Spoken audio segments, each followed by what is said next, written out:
Assalamualaikum warahmatullahi wabarakatuh. Dalam suatu sudut tersembunyi dari negeri bergunung batu, di sebuah desa kecil yang menghadap lautan pasir yang luas, hiduplah seorang pemuda bernama Mizan. Desa ini dipenuhi dengan tradisi ilmu pengetahuan yang mendalam dan kekuatan Islam yang kuat, yang dijaga turun-temurun oleh para ulama dan ahli hikmah. Di tengah kehidupan yang sederhana, Mizan tumbuh menjadi seorang pemuda yang dipenuhi rasa ingin tahu tentang dunia dan segala misterinya. Mizan adalah pemuda yang penuh pertanyaan. Setiap hari, ketika matahari terbit dari ufuk timur dan sinarnya menembus jendela kecil kamar belajarnya, Mizan selalu duduk bersimpuh di hadapan gurunya. Dia mencari jawaban atas teka-teki yang mengusik benaknya, terutama tentang misteri keberadaan dan pengaruh iblis terhadap umat manusia. Pertanyaan inilah yang membawanya pada suatu perjalanan spiritual yang tak terduga. Mizan telah merasakan dorongan kuat untuk memahami lebih dalam tentang keberadaan iblis. Suatu pagi, setelah menunaikan salat subuh berjamaah di masjid desa, dia mendekati gurunya, Syekh Jalal.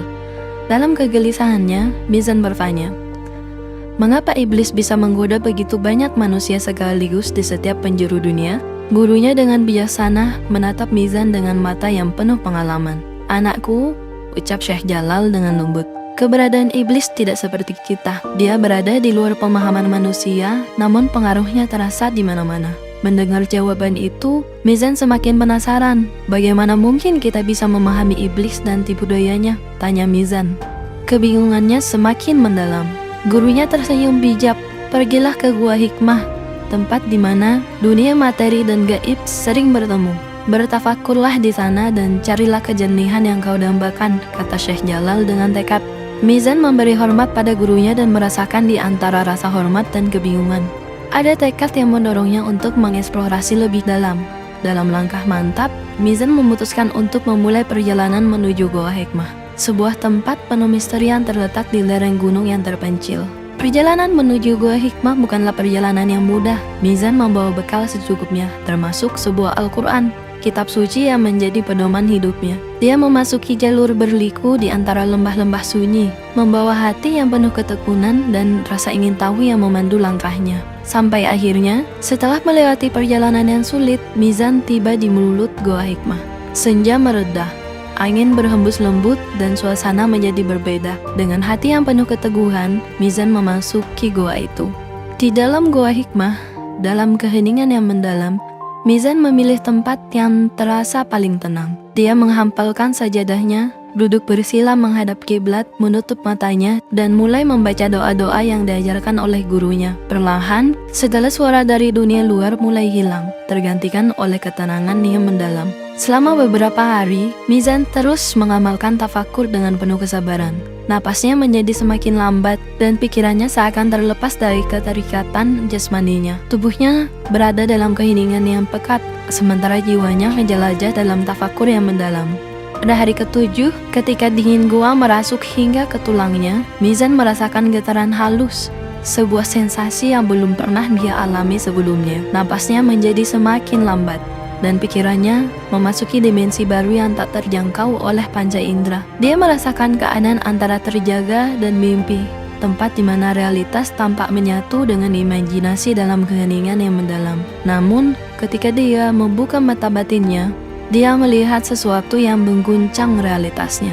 Di dalam cahaya redup yang berkelip-kelip, Mizan melihat sebuah sosok yang menakutkan. Muncullah iblis, makhluk penyesat dalam bentuk yang sulit dipahami oleh mata manusia. Iblis sedang berkembang biak dengan cara yang tak terbayangkan. Mizan menyaksikan tanpa berkata-kata. Takut suaranya akan mengganggu makhluk gaib itu, telur-telur api mulai keluar dari pahanya, menghasilkan turunan setan yang tak terhitung jumlahnya. Mizan menyadari bahwa ini adalah rumah produksi setan, tempat kejahatan dibiarkan dengan cara yang mengerikan. Dia merasakan sesak di dadanya, ketakutan dan kekaguman yang luar biasa tercampur menjadi satu.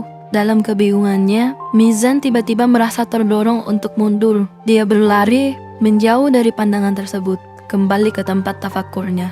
Jantungnya berdebar kencang. Apa yang baru saja dilihatnya terasa seperti mimpi buruk yang menakutkan. Namun, dia menyadari bahwa pengalaman itu membawanya pada pemahaman yang lebih dalam tentang keberadaan dan sifat iblis yang misterius. Dalam ketakutannya, dia mengambil Al-Quran dan membaca ayat kursi, memohon perlindungan dari Allah. Dia merenungkan kata-kata guru Syekh Jalal dan merasa bahwa ini adalah pengalaman yang diberikan Allah untuk menguatkan dirinya.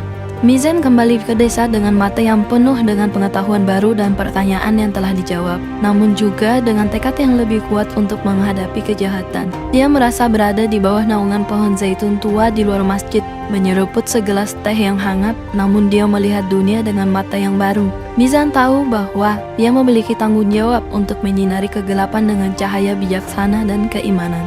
Inilah awal dari perjalanan Mizan, pemuda yang memegang lampu kebijaksanaan di tengah gelapnya kejahatan. Namun, dia sadar bahwa keberadaan iblis dan keturunannya adalah bagian dari cobaan dunia ini. Pengaruh setan mungkin tersembunyi, namun dengan kasih sayang Allah, manusia memiliki kekuatan untuk melawan kegelapan. Dalam kehangatan pohon zaitun dan dengan cahaya pelajaran baru yang dipenuhi hatinya, Mizan menemukan kekuatan untuk menghadapi hari esok.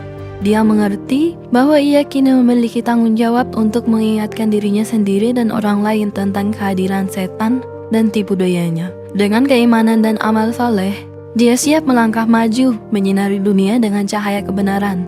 Semoga kisah ini menjadi inspirasi bagi kita semua. Wassalamualaikum warahmatullahi wabarakatuh.